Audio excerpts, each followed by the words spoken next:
ஓம் சைராம், ஜெய் சைராம்.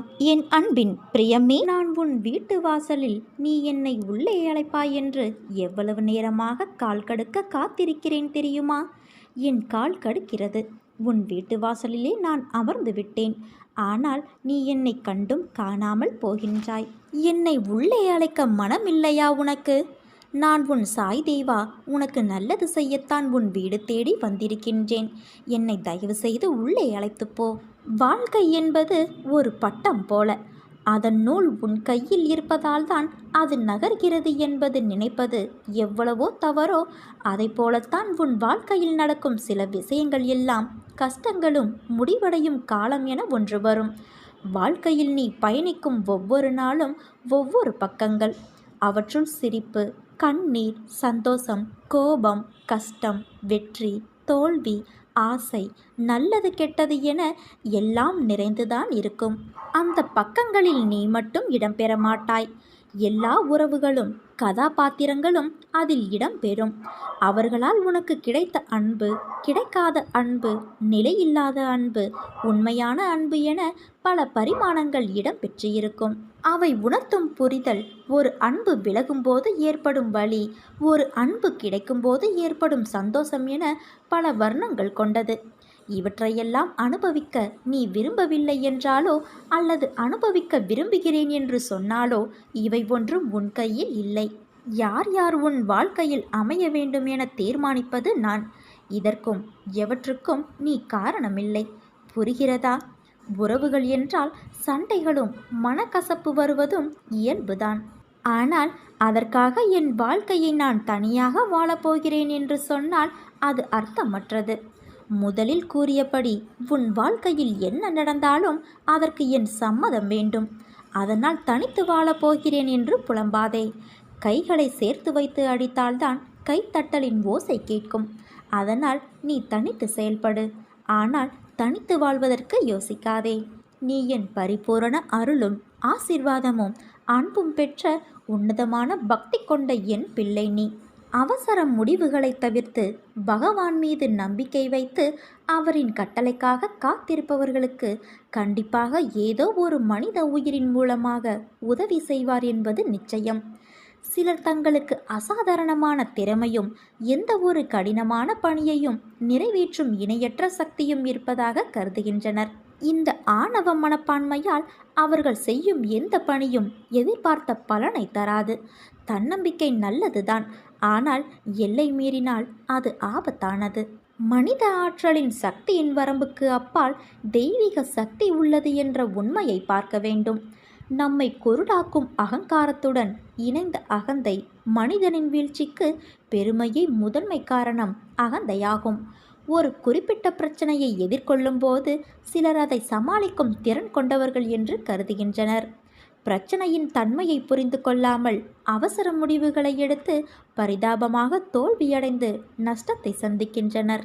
ஆனால் நமது வாழும் கடவுளான பாபாவிடம் பிரார்த்தனை செய்வதன் மூலம் நமது பிரச்சனைகளுக்கு தீர்வு கண்டு நமது செயல்களில் வெற்றி பெறலாம்.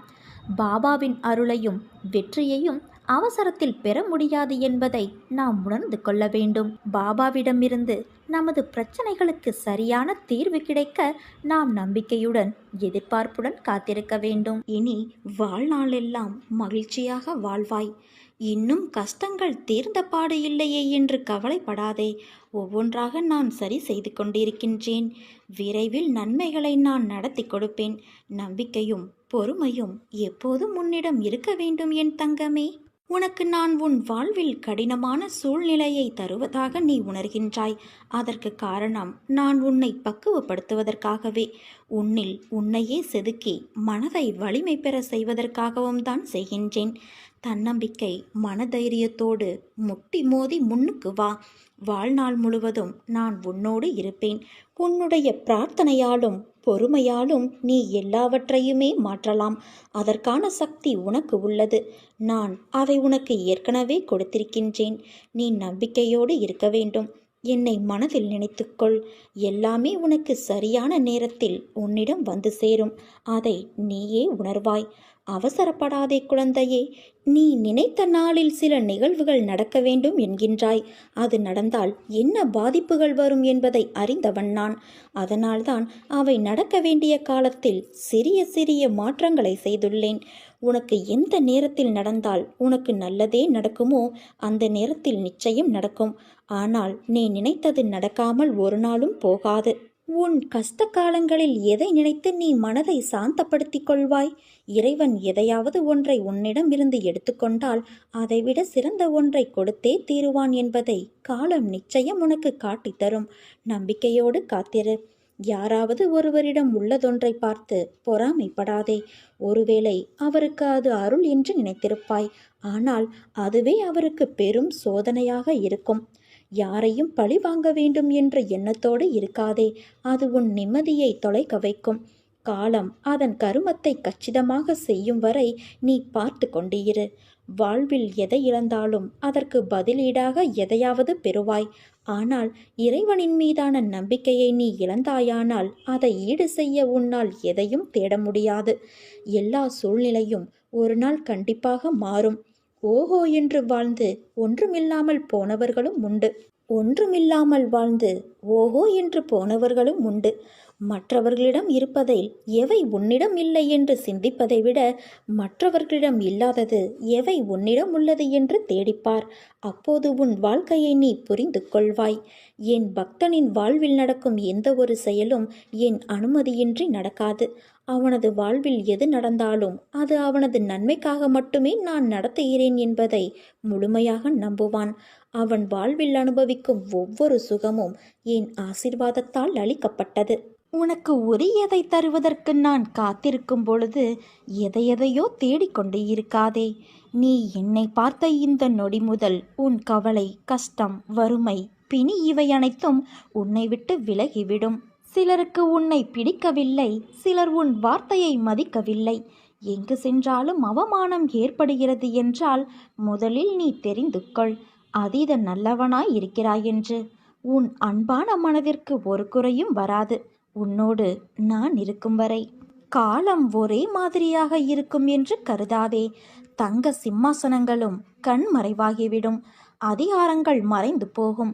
செல்வ வளம் சொல்லாமலேயே சென்றுவிடும். கொடுக்கும் கரங்களே பெற்றுக்கொள்ளும் கரங்களாகிவிடும். அப்போது கொடுப்பவர்கள் இருக்க வேண்டுமல்லவா? அதனால் செல்வம் இருப்பவர்கள் கொடுப்பதை பழக்கப்படுத்தி கொள்ள வேண்டும். விதையை அப்படி விதைத்து கொண்டால் பலன் நிச்சயம் கிடைக்காமல் போகாது. என்னுடையது எனக்கு மட்டுமே என்ற பாவத்தோடு நாட்களை கடத்தி தேவை ஏற்பட்ட போது எனக்கு யாரும் இல்லை என்று கருதினால் பிரயோஜனம் என்ன? தானம் செய்தது வீண் போகாது. ஆறுதல் சொன்னால் அது வீணாகாது. உதவி வீணாகாது. அன்பும் வீணாகாது. தேவை நேர்ந்த போது அதிக பலனை இக்குணங்களே இந்த இறைவனின் வடிவத்தில் பிரத்யட்சமாக உன் கண்முன்னே வந்து நிற்கும். இப்படி சேர்த்து வைத்தது எதுவோ அது மட்டுமே ஜீவர்களோடு வரும். உயர்ந்த கதியை நல்கும். அதனால் பிரம்ம ஞானத்தினால் பெரும் பிராப்தியை இவ்விதமாகவும் நாம் பெற முடியும். என் சொற்களை நீ மறந்து விடாதே குழந்தையே. கஷ்டம் வரும் சமயங்களில் நிலை குலைந்து போய் விடாதே. நடப்பதை ஜீரணிக்க முடியாமல் திண்டாடாதே. எதையும் நம்பி யாரும் இல்லை என்று தைரியம் அடைந்து பார். இறைவன் ஒன்றை எடுத்துக்கொண்டால் இன்னொன்றை தராமல் இருக்க மாட்டான். அந்த நம்பிக்கையில் நீ எப்போதும் காத்திரு. அமைதியாக அந்த இன்னொன்றை தேடு. அந்த நேரங்களில் அமைதி இழக்காமல், நம்பிக்கை இழக்காமல் நீ அப்படி தேடுவாயானால் நீ பெறப்போகும் இலக்கு முன்னிருந்த நிலையை காட்டிலும் உயர்வான நிலையாகவே இருக்கும். நீ செய்யும் நல்ல காரியங்களும், பிறரிடம் காட்டும் பரிவும், செலுத்தும் அன்பும், நல்ல எண்ணமும் பல்கி பெருகி மீண்டும் முன்னிடமே திரும்பி வரும். அடுத்தவரை பற்றி நீ நினைக்கும் விதத்திற்கு நீயே காரணம். அதற்கு அவர்கள் பொறுப்பல்ல என்பதை நினைவில் கொள். உன் எண்ணங்கள் மறு உருவாக்கம் செய்யப்படும். உன்னுடைய மௌனமான எண்ணங்களையும் உணர்ச்சிகளையும் குறிக்கும் உன் அகம் சார்ந்த பேச்சு உன்னிடம் மற்றவர்கள் நடந்து கொள்ளும் விதத்தில் வெளிப்படும். அனுபவிக்காமல் கர்மவினை தீர்ந்து போகாது. ஜீவர்களின் கர்ம பாசம் எவ்வளவு பலமானதாக இருந்தாலும் என்னை சரணடைந்தவர்களின் தீவினைகள் சிலந்தி பூச்சியுண்டாக்கும் கயிறு போல பலவீனமாகிவிடும். ஏதோ ஒன்றை அடைவதில் மட்டும்தான் நிம்மதி கிடைக்கும் என்று நினைக்காதே. சிலவற்றை இழந்தால் கூட நிம்மதி கிடைக்கும். நீ எவ்வளவு பிரார்த்தனை செய்தும் உனக்கு ஒரு பொருள் கிடைக்கவில்லை என்றால் அது உன் நல்லதற்காக மட்டுமே இருக்கும் என்று நீ ஏன் நம்ப மறுக்கின்றாய்? உனக்கு நல்லது எதுவோ அதை மட்டும்தான் நான் உன்னிடத்தில் சேர்ப்பேன். நீ நம்பிக்கையோடு இரு, நல்லதே நடக்கும். ஒரு நல்ல செய்தி விரைவில் வரும். உன் உள்ளமும் இல்லமும் மகிழ்ச்சியடையும். உனக்கான நேரம் துவங்கிவிட்டது குழந்தையே. இனி உன் வாழ்வில் என்றுமே சந்தோஷம்தான். எது உன்னை துன்புறுத்தினாலும் கவலைப்படாமல் இரு. எது வந்தாலும் எதிர்த்து நின்று போராடு. எதுவும் என்னை மீறி நடக்காது என்பதை தீர்க்கமாக நம்பு குழந்தையே. அனைத்தும் நன்மைக்கே என்பதை தீர்க்கமாக நம்பு. சகித்து கொள்ள முயற்சி செய். என் தாமரை பாதங்களில் அனைத்தையும் சமர்ப்பித்துவிடு. இங்கு எதுவுமே நிரந்தரமில்லை என் தங்கமே. எல்லாம் ஒரு நாள் மாறும். என்னை நம்பி வந்த உன்னை எத்தனை ஜென்மங்கள் எடுத்தாலும் தாங்கி நிற்பேன். ஆரம்பத்தில் என்னை நிராகரித்து உன் மனம் போன போக்கில் நீ சென்றாய். கடமையே என்று என்னை பூஜித்து வந்தாய். ஆனால் காலங்கள் பல கடந்து பலமுறை அற்புதங்களை நிகழ்த்தி என்னை நீ புரிந்து கொள்ள வைத்தேன். நினைத்துப்பார், எப்படி எப்படியோ வாழ்க்கையை நகர்த்தி கொண்டு வந்தாய். ஓடிக்கொண்டே இருந்தாய். கீழே விழுந்த உன்னை என் கரம் கொண்டு இழுத்து வந்தேன். நீ எத்தனை முறை விழுந்தாலும் தோற்றதாக அர்த்தம் கிடையாது. ஜெயித்து கொண்டு வந்திருக்கிறாய். இதை என்றும் நீ நினைவில் கொள். பல பேர் வாழ்க்கையை வாழ்வதற்கு தைரியம் இல்லாமல் இன்றும் பல துயரங்களை அனுபவித்து வருகின்றனர். ஆனால் நீயோ அனைத்தையும் கடந்து நானே கதி என்று என்னை நம்பி என்னிடத்தில் பொறுப்புகளை ஒப்படைத்து சதா சர்வ காலமும் என்னை விடாமல் பூஜித்து கொண்டு இருக்கிறாய். உன்னை நான் எப்படி கைவிடுவேன்? உன்னை வழி நடத்தும் ஆசான் நான். உன்னை வாழ்க்கையில் உயர்த்துவது என் கடமை. உனக்கு துணையாக நான் இருக்கிறேன். நம்பிக்கை இழந்து விடாதே. அனைத்தும் என்னையே சேரும். எதுவாக இருந்தாலும் என்னிடத்தில் சொல்லிவிட்டு செயல்படு. என் பரிபூரண ஆசிர்வாதம் உனக்கு எப்போதும் உண்டு. உன் கரும பலன்களை விலக்கி உன்னை வாழ வைப்பது என் பொறுப்பு. தேரோட்டுபவன் திறமைசாலியாக இருக்கும்போது தேரில் அமர்ந்து இருப்பவர் ஏன் சஞ்சலப்பட வேண்டும்? என்னில் சரணடைந்தவர்களுக்கு அவர்களுடைய தேவைகளை பூர்த்தி செய்வது என்னுடைய கடமையாகும். உன் மனபலம் இழந்துவிட்டால் உன் உடல் பலம் ஒன்றுக்கும் உதவாது. அதனால் தைரியமாக இரு. நீ எப்போதும் தன்னம்பிக்கையோடும் இரு. உன் பிரார்த்தனையாலும் பொறுமையாலும் நீ எல்லாவற்றையுமே மாற்றலாம். அதற்கான சக்தி உனக்கு உள்ளது. நான் அதை உனக்கு கொடுத்து கொண்டு இருக்கிறேன். நீ நம்பிக்கையோடு இருக்க வேண்டும். என்னை மனதில் நினைத்துக்கொள். எல்லாமே உனக்கு சரியான நேரத்தில் உன்னிடம் வந்து சேரும். அப்போது நீ என்னை உணர்ந்து கொள்வாய். பள்ளத்தில் இருக்கிறோமே என்று பதறாதே. சொடக்கு போடும் நேரத்தில் உன்னை உச்சாணி கொம்பிற்கு கொண்டு வந்து விடுவேன். நீ எதற்குமே கலங்காதே. உனக்கு யாரும் இல்லை என கவலைப்படாதே. உனக்கு துணையாக நான் இருக்கிறேன். இனி நீ கேட்டது கிடைக்கும். நினைத்தது நடக்கும். எதிர்பார்க்கும் மங்களகரமான நிகழ்வுகள் உன் வீட்டில் நடைபெறும்.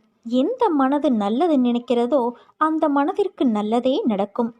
எந்த மனிதன் மற்றவர்களும் நன்றாக இருக்க வேண்டும் என்று நினைக்கிறானோ அந்த மனிதன் நன்றாகவே இருப்பான். இதை பின்பற்றினால் உன் வாழ்க்கையும் சிறக்கும். நீ நம்பிக்கையோடு இரு. நல்லதே நடக்கும். என்னிடம் நீ எதிர்பார்க்கின்ற வாழ்க்கையை ஒருபோதும் கேட்காதே. அதற்கு பதிலாக உனக்கு பிடித்த வாழ்க்கையை தாருங்கள் என்று என்னிடம் கேட்டுப்பார். அங்கே கிடைக்கும் நீ எதிர்பார்த்ததை விட அதிகமாக.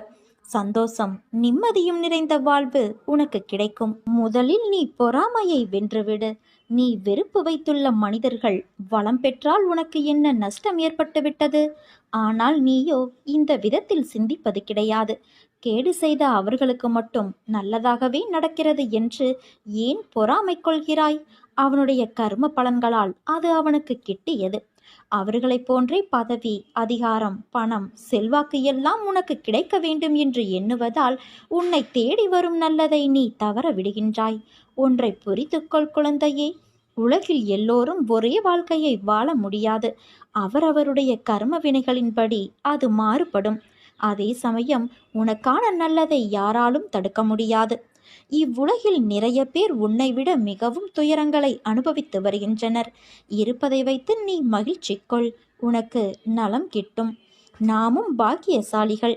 நாமும் நலம் பெறுவோம், பெறுவதற்கு முயற்சி மேற்கொள்வோம் என்ற எண்ணத்தை நீ வளர்த்து கொள்ள வேண்டும். எதையாவது ஒன்றை நீ இழந்தால் அதைவிட சிறந்த ஒன்று உன்னை வந்து சேரும். நீ இழந்தது உனக்கு நல்லதல்ல என்பதை காலம் நிச்சயம் ஒரு நாள் உனக்கு காட்டித்தரும். நம்பிக்கையோடு காத்திரு. மனதை அமைதியாக வைத்து கொள்ள பழகு. முடிந்த நிகழ்வுகளை எத்தனை காலம் நினைத்து கொண்டே இருக்கப் போகிறாய்? எல்லாம் மாறும். ஆனால் உடனே மாற்றம் வராது. சிறிது காலம் மட்டும் காத்திரு. நீ நினைத்து கூட பார்க்காத மகிழ்ச்சி உனக்கு காத்திருக்கிறது. மனிதன் ஏன் இறைவனாக முடிவது இல்லை? நம்முடைய மேதைத்தனம், சாஸ்திர ஞானம், பிரசங்கம் போன்றவை ஆத்மாவை பற்றியும் அதனுடைய இயல்பை பற்றியும் நமக்கு நன்றாக போதிப்பதால் நாம் அதை பற்றி அறிந்து கொள்கிறோம். இது ஆத்ம ஞானமல்ல, ஆத்மா பற்றிய அறிவு மட்டுமே. இந்த அறிவை நடைமுறைப்படுத்துவதுதான் ஆத்ம ஞானம். அதை நடைமுறைப்படுத்த வேண்டுமானால் அதை தவிர வேறு எண்ணங்கள், ஆசைகள் மனதில் இருக்கக்கூடாது. பாவ காரியங்களில் ஈடுபடக்கூடாது. எந்த பந்தத்திலும் சிக்கி கொள்ளக்கூடாது. மனதில் எப்போதும் நிரந்தரமான அமைதி இருக்க வேண்டும். சூழல்களில் சிக்கி கவலைகளுக்கு இடம் தரக்கூடாது. ஒரு செயலை செய்தால் அந்த செயலுக்கான பலனில் பற்று வைக்கக்கூடாது. பலனை எதிர்பார்க்கவும் கூடாது. செய்யக்கூடாதவை என நமது சாஸ்திரங்கள் எவற்றையெல்லாம் தடை செய்கின்றனவோ அவற்றையெல்லாம் விளக்க வேண்டும். இதற்கு மேல் பாவ செயல்களை விலக்கி குருவின் பாதங்களில் பணிந்து கிடந்து தியானத்தில் மூழ்கி கிடக்க வேண்டும். இப்படியெல்லாம் செய்தால் ஆத்ம ஞானம் சித்திக்கும். அவனே இறைவனாகவும் முடியும். நாம் அப்படி இருக்க முடிவதில்லை. ஒரு நிமிடம் கடவுள் போல இருக்கின்றோம், மறுநிமிடம் மிருகமாகி விடுகிறோம். கடவுள் பாதி மிருகம் பாதி சேர்ந்து செய்த கலவைதான் மனிதர்கள். நீ எப்போதும் கடவுளின் குணம் கொண்டவனாக இரு. அதுதான் உனக்கு நல்லது. உன் வாழ்வில் நீ படும் வேதனைகள் அனைத்தும் பொடி பொடியாக உன்னை விட்டு நீங்க போகிறது. நீயும் உன் வாழ்வில் படிப்படியாக முன்னேறி வருவாய். என் ஆசிர்வாதம் என்றும் உனக்கு நிலைத்திருக்கும். உன் மனம் என்பது எப்போதும் ஒருவித அச்சத்திலேயே உள்ளது.